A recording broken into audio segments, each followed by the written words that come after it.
எடப்பாடி பழனிசாமி பல தோல்விகளை கண்டுள்ளார் என்று சொல்லியிருக்கின்றார். திரு ஸ்டாலின் அவர்களே, நீங்க மறந்துருப்பீங்க, மமதையில் இருக்கிறீங்க, அதனால இப்படிப்பட்ட திமுறான பேச்சை பேசிட்டு இருக்கிறீங்க. கொஞ்சம் பிற்காலத்தை நினைச்சு பாருங்க. 2011 சட்டமன்ற பொது தேர்தல், அந்த சட்டமன்ற பொது தேர்தலில் திராவிட முன்னேற்ற கழகம் எதிர்கட்சி அந்தஸ்தை கூட கிடைக்க முடியல. இன்றைய தினம் 2011 2021 வரை பல தேர்தல்கள் களம் கண்ட கட்சி அதிமுக கட்சி. 2011 அதிமுக ஆட்சி, 2016 அதிமுக ஆட்சி, ஆண்ட கட்சி மீண்டும் ஆட்சிக்கு வந்த சரித்திரத்தை படைத்தார் இதை புரட்சி தலைவி அம்மா அவர்கள். 234 தொகுதியிலும் கூட்டணி இல்லாம ரட்டளையில் நின்று வெற்றி பெற்று ஆட்சி அமைத்த ஒரே கட்சி அதிமுக கட்சி. மறந்து விட்டீர்களா? ஒரு இடம் கூட உங்களுக்கு நாடாளுமன்றத்தில் கிடைக்கல. 2014 நாடாளுமன்ற தேர்தலில் ஒரு இடம் கூட திமுக கிடைக்கல. எங்களை பத்தி பேசுவதற்கு தகுதி இல்ல. பல இடைத்தேர்தல் 2011 2021 பல இடைத்தேர்தல் தமிழகத்தில் நடைபெற்றது. அப்பொழுது கூட உங்களால் வெற்றி பெற முடியல. உள்ளாட்சி தேர்தல் வெற்றி பெற முடியல. கூட்டுறவு சங்க தேர்தல் 98% தமிழகத்தில் வெற்றி பெற்று நாங்கள் வலிமையாக அமைத்தோம். 10 ஆண்டு காலம் வனவாசம் போன கட்சி எங்களை பற்றி விமர்சனம் செய்வதற்கு அருகதை இருக்குதா? ஏதோ ஒரு 5 ஆண்டு காலம் தப்பி தவறி உங்களுக்கு ஒரு வாய்ப்பு கிடைச்சிட்டு, இதை பயன்படுத்தி ஒரு நல்ல ஆட்சி கொடுப்பான்னு மக்கள் எதிர்பார்த்து தான் உங்களுக்கு வாக்களிச்சாங்க. நீங்க கவர்ச்சிகரமா 2021 சட்டமன்ற பொது தேர்தலில் அதிகமான வாக்குறுதிகளை அள்ளி தந்தீங்க. 525 அறிவிப்புகள் திராவிட முன்னேற்ற கழக தேர்தல் அறிக்கையில் இடம்பெற்றது 2021 அன்று. அப்பொழுது ஸ்டாலின் எதிர்க்கட்சி தலைவராக இருந்தார். அந்த காலகட்டத்தில் மக்களை ஏமாற்றி கவர்ச்சிகரமாக பேசி நிறைவேற்ற முடியாத திட்டங்கள் எல்லாம் அறிவிக்கப்பட்டு வாக்குகளை பெற்று ஆட்சிக்கு வந்த திமுக கொடுக்கப்பட்ட வாக்குறுதியை உங்களால் நிறைவேற்ற முடிஞ்சுதா? தெல்லு திராணி இருந்தா சொல்லுங்க, நான் பதில் சொல்ல தயார். அதை விட்டுட்டு இன்றைக்கு தமிழ்நாட்டுக்கும் டெல்லிக்கும் தான் பிரச்சனையா? ஆமா, டெல்லியில் தானே காங்கிரஸ் இருக்குது. உண்மை தான் சொல்றாரு. டெல்லியில காங்கிரஸ் இருக்குது இல்ல? ஆனா 20 நாள் போராடி போராடி ஸ்டாலினுக்கு ஞாபகம் மறதி வந்துட்டது. ஏன்னா காங்கிரஸ் திமுக உடனே கூட்டணி அமைச்சுட்டாங்களா? 20 நாட்கள் போராட்டம் பத்திரிகையில ஊடகத்திலே மாறி மாறி வந்தது. திமுக கட்சிக்காரர் நிர்வாகிகள் காங்கிரஸ் குறை சொன்னாங்க, காங்கிரஸ்காரர் திமுக குறை சொன்னாங்க. ஒரு காலகட்டத்தில் திமுக காங்கிரஸ் கூட்டணி ஏற்படாத என்ற சூழ்நிலை வந்தது. எப்படியோ கூட்டணி அமைச்சுக்கிட்டாங்க. ஏன்னா மனசாரா கூட்டணி அமைச்சாங்க, சந்தோஷமா இல்ல. அது மட்டும் இல்ல, 10 ஆண்டு காலம் திமுக அரசாங்கத்தை தாங்கி பிடிச்சவங்க கம்யூனிஸ்ட் கட்சி, விடுதலை சிறுத்தை கட்சி. 2021 சட்டமன்ற பொது தேர்தலில் கொடுத்த இடத்தை விட ஆதரவு கொடுத்ததுக்காக ஒரு சீட்டு மைனஸ். எவ்வளவு நன்றி கடன் பட்டிருக்காங்க பார்த்தீங்களா? இந்த கூட்டணிக்கெல்லாம் எவ்வளவு தூரம் சொன்னா திமுகவை நம்பாதீங்க நம்பாதீங்கன்னு சொன்னோம், கேட்கவே இல்லை. சட்டமன்றத்தில் புகழ்வாங்க. நாங்க பிரதான எதிர்க்கட்சி என்ற முறையில் மக்களுடைய பிரச்சனை எடுத்து வைப்போம். ஆனா காங்கிரஸ் கட்சியோ அல்லது கம்யூனிஸ்ட் கட்சியோ விடுதலை கட்சியோ இந்த அரசாங்கத்தை பத்தி ஒரு குறையும் சொல்ல மாட்டாங்க. அப்படியே முதலமைச்சர் புகழ்வாங்க. புகழ்ந்ததுக்கு கிடைத்த பரிசு ஒரு சீட்டு மைனஸ். மறுமலர்ச்சி திராவிட முன்னேற்றத்துக்கு 4 இடம் கொடுத்தாங்க. அதுல 3 இடத்துல திமுக சின்னம் உதயசூரியில போட்டியிடணும், ஒரு இடத்துல விருப்பப்பட்ட சின்னத்தில் போட்டியிடும். அதை ஒப்பந்தம் போட்டுட்டு வெளியில் வரும்போது அவர் பத்திரிகைகள் சொல்றாங்க, சிரித்து அழுது கொண்டே சிரிக்கிறேன். என்ன சொல்ற? அழுது கொண்டே சிரிக்கிறேன். அதுதான் அந்த கூட்டணியின் நிலவரம். திமுக போனா இப்படித்தான் கிடைக்கும். அண்ணா திமுக அப்படி இல்ல. தலைமை கழகத்துக்கு எங்களுடைய கூட்டணி தலைவர்கள் வந்தாங்க, பேசணும். 3 மணி நேரத்தில் கூட்டணி முடிவுபட்டு யாராருக்கு எந்த இடம் எவ்வளவு இடம் என்று அறிவிக்கப்பட்டு விட்டது. அடுத்த நாள் தேர்தல் அறிக்கை வெளியிட்டோம். ஜெட் வேகத்தில் போயிட்டு இருக்குது அண்ணா திமுக. அதுக்கு அடுத்த நாள் முதல் வேட்பாளர் பட்டியல் அண்ணா திமுக தான் அறிவிச்சது. அதுக்கு பிறகு படிப்படியா வேட்பாளர் பட்டியல் அறிவிச்சோம். ஆக அண்ணா திமுக பொறுத்த வரைக்கும் இன்றைக்கு எங்களுடைய தலைமையில் அமைக்கப்பட்ட கூட்டணி வலிமையான கூட்டணி. உங்க கூட்டணி ஒரே ஒருத்தர் தான் போய் கட்சியில் சேர்ந்திருக்கிறாங்க. யாரு? தேமுதிக தான் போய் சேர்ந்துருக்குது. 2021 அவர்கள் வாங்கின வாக்கு தவறா நினைக்க கூடாது.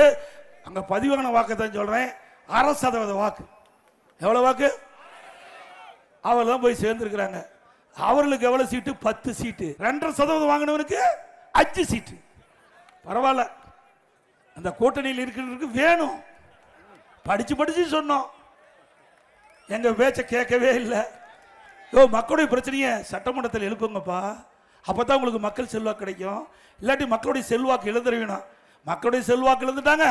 கூட்டணியில தலைமை தாங்கிற திமுக இவருடைய செல்வாக்கு அறவா இழக்க வைத்துட்டு. எனக்கு வாஜ்பாய் அவர்கள் பிரைம் மினிஸ்டர் இருந்த பொழுது எப்படி திரு கருணாநிதியும் மருமகனை எப்படி மைக்கு சரி பண்ணிட்டு இருக்காங்க. நீங்க வந்து எங்களை பத்தி பேசலாமா? தகுதி இருக்குதா?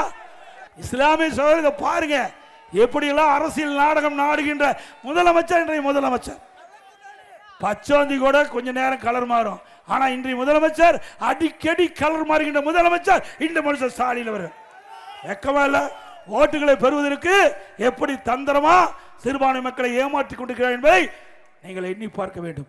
அதிமுகவை பொறுத்த வரைக்கும் தலைவர் காலத்திலும் சரி, அம்மா காலத்திலும் சரி, அம்மா மறைவுக்கு பிறகும் சரி, உங்களை இமை காப்பதை போல சிறுபான்மை மக்களை காக்கின்ற ஒரே அரசாங்கம் அதிமுக அரசாங்கம். பெண்களுக்கு உரிமை தொகை கொடுப்பதாக சொன்னார். எங்க நீ கொடுத்த? கொடுக்க வெச்சோம். 28 மாசம் தொடர்ந்து சட்டமன்றத்தில் பிரதான எதிர்க்கட்சி என்ற முறையில் நான் இன்றைய முதலமைச்சர் ஸ்டாலின் கோரிக்கை வச்சேன். திரு ஸ்டாலின் அவர்களே, 2021 சட்டமன்ற பொதுத் தேர்தல் போது வாக்குறுதி அளித்தீர்கள்.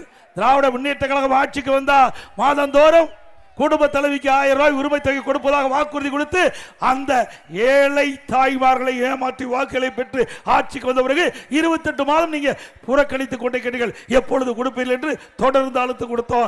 எங்களுடைய சட்டமன்ற உறுப்பினர்கள் சட்டமன்றத்தில் தொடர்ந்து இந்த அரசுக்கு அழுத்து கொடுத்தோம். அதிமுக பொதுக்கூட்டத்தில் தொடர்ந்து பேசணும். தொலைக்காட்சியின் வாயிலாக பேட்டி கொடுத்தேன், அறிக்கையின் வாயிலாக வெளியிட்டேன்.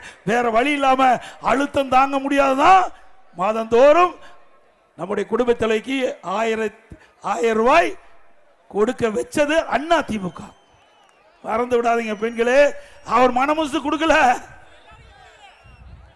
அது மட்டும் இல்ல, இப்பொழுது மேல ஒரு 25 லட்சம் பேர் கொடுத்திருக்காரு.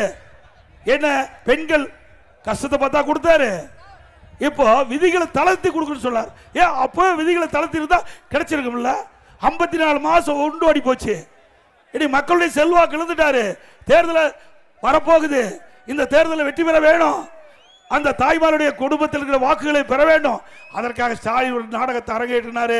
விதிகளை தளர்த்தி 25 குடும்ப தலைவிகள் 25 லட்சம் குடும்ப தலைவிக்கு மாதந்தோறும் 1000 ரூபாய் கொடுப்பதா அறிவிச்சு இப்ப 6 மாசம் கிடைக்குது. ஏற்கனவே 22 மாசத்தை நாமத்தை போட்டார். இப்ப கொடுத்தவங்களுக்கு 54 மாசம் நாமத்தை போட்டார். ஏழை தாய்மார்களை ஏமாற்றிய அரசாங்கம். நாங்களும் தேர்தல் அறிக்கையில் சொன்னோம், இவர்கள் போல நாங்கள் ஏமாற்றல. 2021 அனைத்து இந்திய அண்ணா திராவிட முன்னேற்ற கழக தேர்தல் அறிக்கையில் நாங்கள் வெளியிட்டோம். அதிமுக ஆட்சிக்கு வந்தா குடும்ப அட்டைக்கு நம்முடைய தாய்மார்களுக்கு 1500 ரூபாய் கொடுப்புன்னு சொன்னோம். அப்பொழுதே சொன்னோம் 1500 ரூபாய் கொடுப்புன்னு சொன்னோம். ஆனா திட்டமிட்டு திராவிட முன்னேற்ற கழக கூட்டணி கவர்ச்சிகரமா பேசி மக்களை ஏமாற்றி வாக்குகளை பெற்றாங்க. இப்பொழுது நாங்கள் சொல்கிறோம், அப்பொழுது திராவிட முன்னேற்ற கழக தேர்தல் அறிக்கை முன்னமே நாங்கள் விட்டாச்சு. 2021 அதிமுக தேர்தல் அறிக்கை திமுக தேர்தல் அறிக்கை வெளியிடுவதற்கு முன்பு 1 மணி நேரத்துக்கு முந்தைய நாங்கள் விட்டாச்சு. எங்களுக்கு பின்னால்தான் திமுக தேர்தல் அறிக்கை வெளியிட்டு திமுக தேர்தல் அறிக்கை 2021 வெளியிட்டாங்க. இப்பொழுது ஸ்டாலின் சொல்றார், எடப்பாடி பழனிசாமி எங்களை காப்பி அடிச்சு தேர்தல் அறிக்கை வெளியிட்டணும். திரு ஸ்டாலின் அவர்களே, நாங்கள் அதிமுக சார்பா 3 முறை தேர்தல் அறிக்கை வெளியிட்டோம். 1 மாசத்துக்கு முந்தைய தேர்தல் அறிக்கை வெளியிட்டோம். படிப்படியா தேர்தல் அறிக்கை வெளியிட்டோம். பிறகு முழுமையாக அதிமுக சார்பா அதிமுக ஆட்சிக்கு வந்தா இன்னென்ன திட்டங்களை நிறைவேற்றுவோம் என்று 297 அறிவிப்புகள் 8 நாளைக்கு முந்தைய அறிவிச்சாச்சு. திராவிட முன்னேற்ற கழகம் அறிவிக்கிறதுக்கு 8 நாளைக்கு முந்தைய அதிமுக தேர்தல் அறிக்கை வெளியிட்டோம். வெளியிட்டாச்சுல? அப்ப யார் காப்பி அடிச்சா? திமுக தானே காப்பி அடிச்சிருக்குது. இன்றைக்கு நாங்க கொடுக்கப்பட்ட வாக்குறுதி மக்களிடத்துல சேர்ந்துட்டது, வேற வழி இல்லை.